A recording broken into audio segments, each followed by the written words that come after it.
بسم الله الرحمن الرحيم. الحمد لله رب العالمين، حمدا يوافي نعمه ويكافئ مزيده، الصلاة والسلام الأتمان الأكملان المتلازمان على سيدنا محمد النبي الأمي وعلى آله وصحبه أجمعين.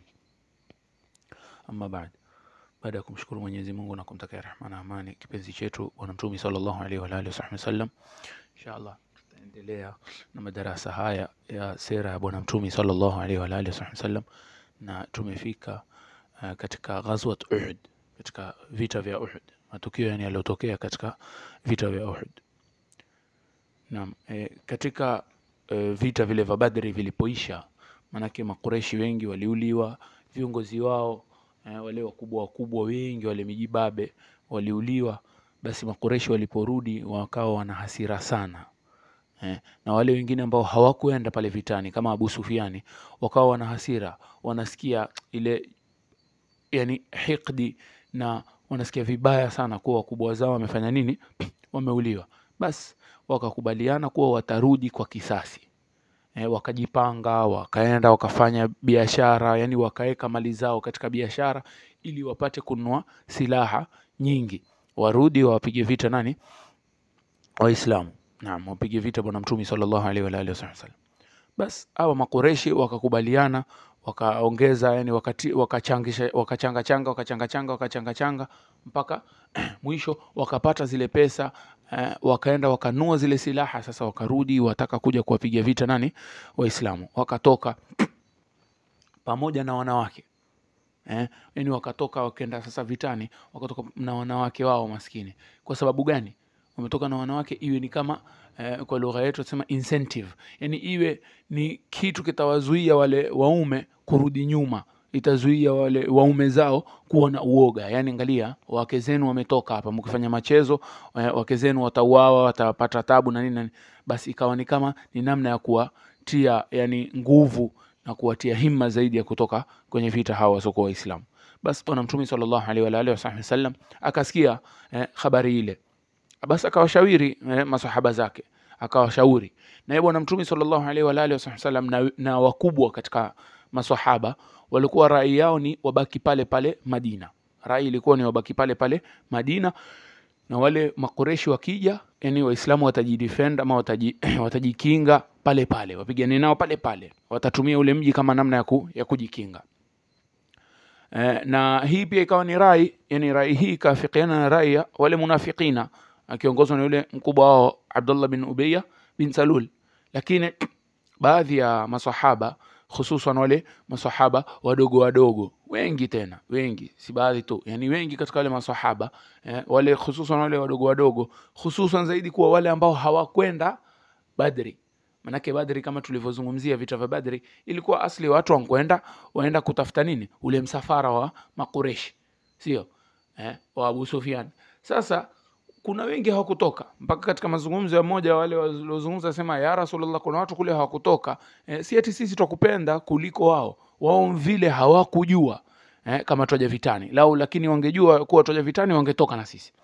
Almuhimu ni kuwa kuna watu hawakutoka, basi wakawa kidogo wasikia vibaya, wakasema la, sisi afadhali tutoke. Sema, ya Rasulullah, akhrij bina ila a'daina la yarawna anna jabanna anhum wa dha'afna. Yani ewe Bwana Mtume sallallahu alaihi wa alihi wasallam, ewe Bwana Mtume Mwenyezi Mungu, hebu tutoe ama tutoke twende kwa nani, kwa maadui zetu, wasione kwa sisi tumeogopa ama tumekuwa madhaifu. Na hawa wengi kama tulivyosema ni wale ambao maskini hawakupata Badri, hawakupata ile sharaf, ile bahati ya kwenda vita vya Badri. Basi wakataka ule ushahidi, wakataka yani wawe mashuhada, wakataka kwenda katika vita vya Uhud, wakataka kutoka. Bas na hawa maswahaba wakaendelea na rai maskini, kila mmoja yani yuonyesha anachotaka, yuonyesha anachotaka, yuasema mpaka mwisho Bwana Mtume sallallahu alaihi wa alihi wasallam akawaafiki, akamwambia sawa, akaunga mkono. Akatoka Bwana Mtume sallallahu alaihi wa alihi wasallam, akavaa dir'i yake, akavaa dir'i yake. Dir'i ni ile nguo ya kivita, yani nguo ya kivita kiitwa dir'i.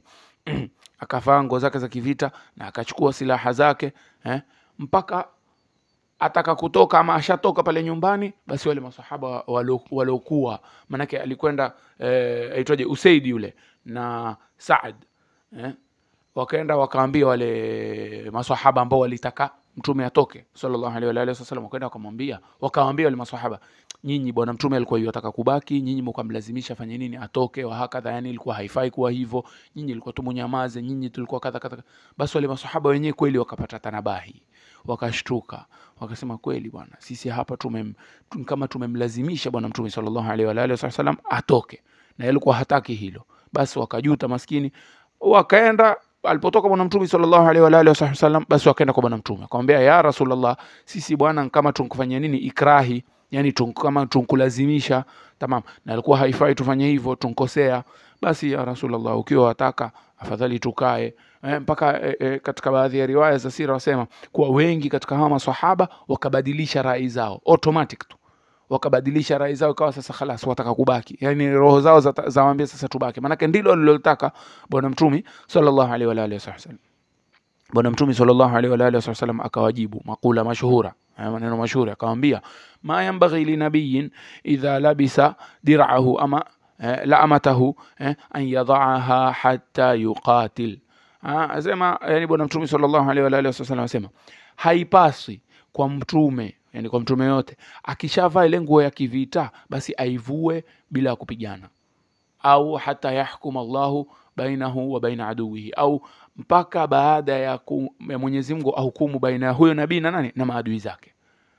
Kwa hiyo hapa bwana mtume sallallahu alaihi wa alihi wasallam akawa ashawaunga mkono, na vile ashavaa zile nguo za kivita khalas akatoka, hakuna kurudi nyuma.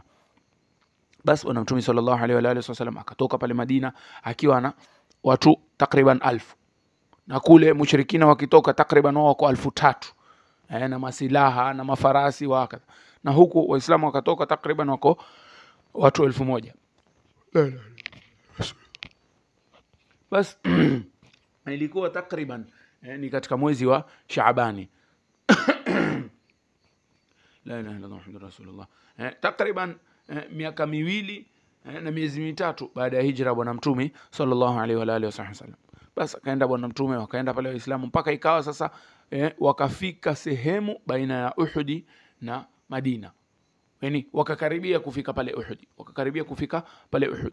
Huku Abdullah bin Ubay bin Saluli amekasirika, bado lile jambo ameliweka moyoni, vipi huyu amekhalifu rai yangu kwa ajili ya maswahaba wale wadogo, yani anakereka, yajiambia hawa maswahaba ni wadogo, hawana qima chochote, hawana rai yoyote, hawana hikma, hawana nini, na huyu Muhammadi amewacha rai yangu kwa ajili yao. Basi ikawa mpaka sasa lafanya nini, la mchoma, ikawa yake kete na wale munafikina wanatiana maneno mpaka mwisho walipofika hiyo sehemu, ama kabla ya kufika Uhud, wakajivua kutokana na jeshi hawa, huyu Abdullah bin Ubay bin Saluli na takriban watu 300 walitoka, yeye na wenzake, yani wale munafikina, wakawaacha waislamu wakaenda peke yao katika vita. Hao munafikina wakaondoka, angalia katikati, manake muko njiani mwenda kupigana, mwenda jihadi. Basi hao wakatoka, akasema huyu ameniasi mimi, na akawatii wale watoto, akawatii watu ambao hawana rai. Basi kwa nini sisi tuenda kupigana? Basi akatoka huyu Abdullah bin Ubay bin Saluli kama tulivyosema, na akafuatwa na wengi la ilaha illallah muhammadur rasulullah. Zikashuka aya kueleza ni kadhia hii, na zikaeleza kuwa wa munafikina hata tusiwajali wala tusiwatopoe, yani kwa lugha yetu tusiwaingilie. Naam, inshallah katika madarasa yajayo tutaendelea na yani matukio haya katika vita vya Uhud. Sallallahu ala sayyidina Muhammad an-nabiyil ummi wa ala alihi wa sahbihi wasallam. Alhamdulillah awwalan wa akhira.